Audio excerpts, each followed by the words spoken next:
Students, मांग की लोच से संबंधित पिछले वीडियो में हमने विस्तार से जानकारी प्राप्त की थी कि मांग की लोच किसे कहा जाता है। उसमें हमने देखा था कि किसी वस्तु की मांग मात्रा में प्रतिशत या आनुपातिक परिवर्तन में किसी वस्तु की कीमत में प्रतिशत या आनुपातिक परिवर्तन को विभाजित करने पर जो मान प्राप्त होता है उसे ही मांग की लोच की संज्ञा दी जाती है। और हमने एक डिग्री भी देखी थी कि मांग की लोच शून्य से लेकर अनंत तक होती है। उसके लिए हमने फ्लक्स की प्रतिशत परिवर्तन की रीति को देखा था, जिसमें हमने मांग में 10% परिवर्तन देखा। तो हो सकता है मांग में 10% परिवर्तन हो, कीमत में 10% परिवर्तन हो, मांग में कोई भी परिवर्तन नहीं हो सकता है मांग में कीमत में 10% परिवर्तन हो, मांग में 10 से ज्यादा परिवर्तन हो। तो ऐसी सारी संभावनाओं को हमने विचार किया था। उसी क्रम में आज हम देखेंगे कि मांग की लोच की डिग्री क्या होती है, मांग की लोच की श्रेणियां किस प्रकार से होती है, किस प्रकार से मांग की लोच शून्य से अनंत के बीच में होती है। तो हम एक एक डिग्री को देखेंगे और उसका बाद में कंबाइंड डायग्राम भी हम बनाएंगे। तो देखिए, अगर मान लीजिए संभव है कि कीमत में 10% परिवर्तन हो और मांग में कोई परिवर्तन ही नहीं हो, तो मांग शून्य लोचदार होगी। यानी किसी वस्तु की कीमत में कितना भी परिवर्तन हो, मांगी जाने वाली मात्रा में कोई परिवर्तन नहीं हो रहा है। कीमत P2 है तो भी वही है, P1 है तो भी वही है और P3 है तो भी वही है। यानी बाजार की वह स्थिति जिसमें कीमत बहुत, देखिए, कीमत P2 से P3 भी हो जाती है तो मांगी जाने वाली मात्रा है वो उतनी की उतनी रह रही है, Q1 ही रह रही है। कीमत घटने पर भी मांग में कोई परिवर्तन नहीं होता है। तो इस प्रकार की मांग की लोच को मांग की पूर्ण बेलोचदार मांग की लोच बोलते हैं। शून्य लोचदार भी बोल सकते हैं, पूर्ण बेलोचदार या शून्य लोचदार। कब? सामान्य रूप से देखिए, बहुत सारी वस्तु ऐसी है दैनिक जीवन में जिनका कीमत से बहुत ज्यादा परिवर्तन से फर्क नहीं पड़ता है। अगर नमक बहुत सस्ता भी हो जाएगा तो हम उसको ज्यादा खरीदने वाले नहीं है। तो मांग लगभग, अगर महीने में 1 किलो नमक लगता है तो 1 किलो ही लगता है। अगर वो 20 रुपए किलो होता है तो भी 1 किलो लगता है, और 5 रुपए किलो भी हो जाए तो 1 किलो लगता है। इस प्रकार की वस्तुएं जिनमें कीमत में परिवर्तन का मांगी जाने वाली मात्रा में कोई प्रभाव नहीं पड़ता है, ऐसी वस्तुओं की मांग की लोच शून्य बेलोचदार होती है। यानी इनमें मांग की लोच में कीमत से कोई परिवर्तन नहीं होता है। दूसरी मांग की लोच इकाई से कम लोचदार मांग की लोच होती है। दूसरी देखिए, सेकंड, इकाई से कम लोचदार। अगर कोई वस्तु इस प्रकार की है जिसमें जिस अनुपात में कीमत में परिवर्तन हो रहा है उससे मांग में कम परिवर्तन हो, जैसे देखिए कीमत में 10% परिवर्तन हुआ, मांग में 5% ही परिवर्तन हुआ, तो ये 0.5 आएगा, जो लेस देन 1 आएगा, 1 से कम आएगा। यानी ऐसी वस्तु में जिसमें कीमत में जितना परिवर्तन होता है मांगी जाने वाली मात्रा में उससे कम परिवर्तन होता है, तो ऐसी स्थिति में जो मांग का डायग्राम बनेगा वो आप देखिए सामने। यहां देखिए, कीमत है P2, मांग है P1, Q1। कीमत में बहुत ज्यादा परिवर्तन हो जाता है तो भी मांग में बहुत ज्यादा परिवर्तन नहीं होता है जितना कीमत में परिवर्तन होता है।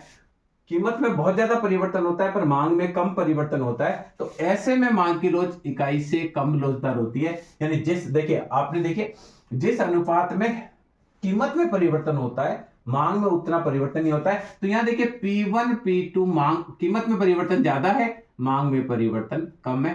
तो इस प्रकार की जो मांग की लोच होती है उसको इकाई से कम लोचदार मांग की लोच बोला जाता है, क्योंकि ऐसी वस्तुओं में कीमत में बहुत ज्यादा परिवर्तन हो जाता है पर मांगी जाने वाली मात्रा उतनी नहीं बढ़ पाती है। हमारे जीवन में बहुत सारी ऐसी चीजें हैं, जैसे काली मिर्ची है, इलायची है, लौंग है, बहुत ज्यादा कीमत कम भी हो जाएगी तो क्योंकि उसका हम उपभोग बहुत ज्यादा नहीं कर सकते, तो ऐसी स्थिति में उनकी मांग बहुत ज्यादा नहीं बढ़ती है। जिस अनुपात में कीमत घटेगी उस अनुपात में मांग नहीं बढ़ पाती है। इस प्रकार की जो वस्तुएं होती है उनको बोलते हैं इकाई से कम लोचदार, या उन्हें बेलोचदार मांग की लोच की संज्ञा दी जाती है। तीसरी हम बात करेंगे, कुछ वस्तुएं ऐसी हो सकती है जिसमें जिस अनुपात में कीमत में परिवर्तन होता है उसी अनुपात में मांगी जाने वाली मात्रा में परिवर्तन हो जाए। जैसे कीमत में 10% परिवर्तन हुआ और मांग में भी 10% परिवर्तन होता है, तो इसको बोलेंगे मांग की इकाई लोच, इसको बोलेंगे लोचदार मांग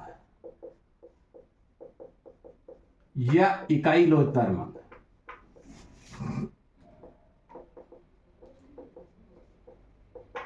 तो यहां देखिए जितना कीमत में परिवर्तन होता है मांग में उतना का उतना ही परिवर्तन होता है। ये देखिए डिमांड कर्व जो मैं बोल रहा हूं वो दिखेगा, देखिए P2 कीमत है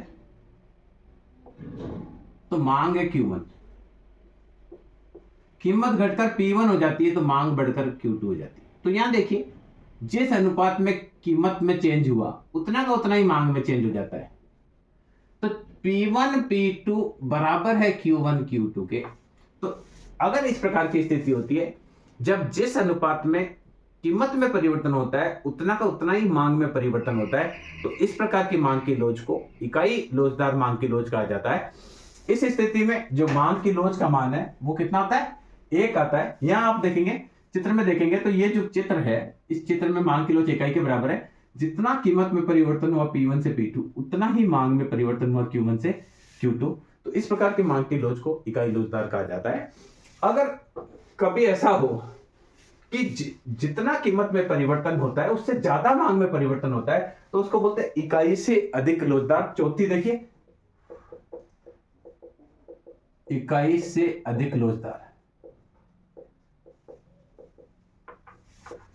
मांग की लोच, इसको अधिक लोचदार मांग की लोच भी कहते हैं। देखिए अगर कीमत में 10% परिवर्तन हुआ और मांगी जाने वाली में 50% परिवर्तन हो तो 5 आएगा इकाई से अधिक।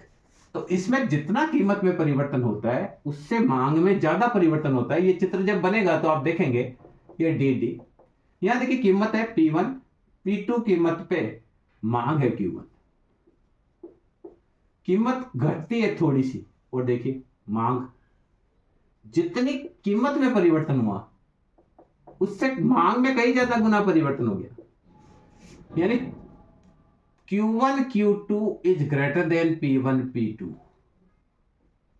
या डेल्टा Q बहुत बड़ा है डेल्टा P से। तो यह ऐसी स्थिति में हम बोलेंगे मांग की लोच इकाई से अधिक है।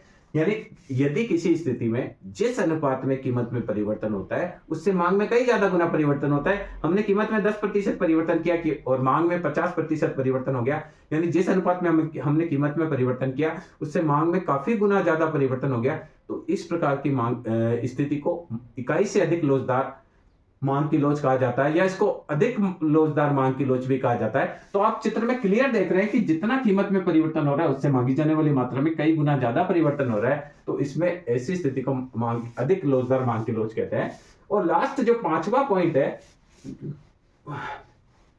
यदि किसी वस्तु की कीमत में परिवर्तन ही ना हो फिर भी मांगी जाने वाली मात्रा बढ़ जाती है। 5वीं देखिए मांग की लोच निकाल रहे हैं, अनंत लोचदार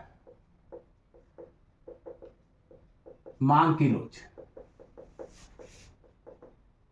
देखिए किसी स्थिति में सपोज करिए कीमत में परिवर्तन हुआ 0, कीमत में कोई परिवर्तन नहीं हुआ पर मांगी जाने वाली मात्रा 20% बढ़ गई। जैसे मान लीजिए प्राइस है, दूध आपके यहां मिल रहा है 50 रुपए किलो, आप ले रहे हो 2 किलो। अब घर में मेहमान आ गए, दूध की रेट वही है, आप 5 किलो ले रहे हैं। तो देखिए कीमत में कोई भी परिवर्तन नहीं हुआ, मांग बदल गई। कीमत वही 50 रुपए किलो दूध आ रहा है पर पहले आप 2 किलो दूध लेते थे, अब घर में मेहमान आ गए तो आप 2 किलो की जगह 5 किलो ले रहे हैं। तो जब कीमत में कोई भी परिवर्तन नहीं हुआ और मांगी जाने वाली मात्रा में बहुत अधिक परिवर्तन हो जाता है तो ऐसी स्थिति में मांग की लोच अनंत लोचदार कहलाती है। यहां देखिए कीमत में कोई परिवर्तन नहीं है, डिमांड में देखिए कीमत वही की वही है P1, पहले मांग Q1 थी, पहले 2 किलो दूध लेते थे, अब 5 किलो दूध ले रहे। तो ये मांग की लोच होगी अनंत लोचदार।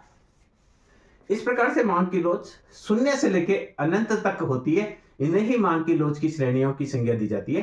पहले हमने देखा मांग पूर्ण बेलोचदार मांग, जब मांग वक्र बिल्कुल सीधा खड़ा हो तो हम बोलेंगे पूर्ण लोचदार, बिल्कुल इलास्टिसिटी नहीं है, बिल्कुल भी कोई चेंज होने वाला नहीं है, तो उसको बोलेंगे पूर्ण बेलोचदार। अब देखिए अलग अलग स्थिति में देखिए हमने पांचों वक्र को एक साथ बनाते हैं तो आपको समझ में आ जाएगा कि मांग की लोच जो है वो किस प्रकार से काम करती है।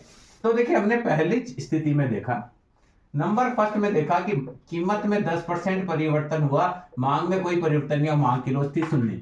तो ये मांग की लोच का चित्र आया था 0, E बराबर 0। फिर सेकंड हमने देखा कि कीमत में 10% चेंज हुआ, मांग में 2% ही चेंज हुआ तो आएगा 0.21 से कम। तो यहां देखिए दूसरा मांग वक्र जो है वो इस प्रकार का है, E is less than 1। तीसरी कंडीशन हमने देखी कि कीमत में भी 10% परिवर्तन हुआ, मांग में भी 10% परिवर्तन हुआ, तो इकाई लोच दर आया तो ये 45 डिग्री पर गिरता हुआ था, E बराबर 1, ये E लेस देन 1 और ये E इलास्टिसिटी 0।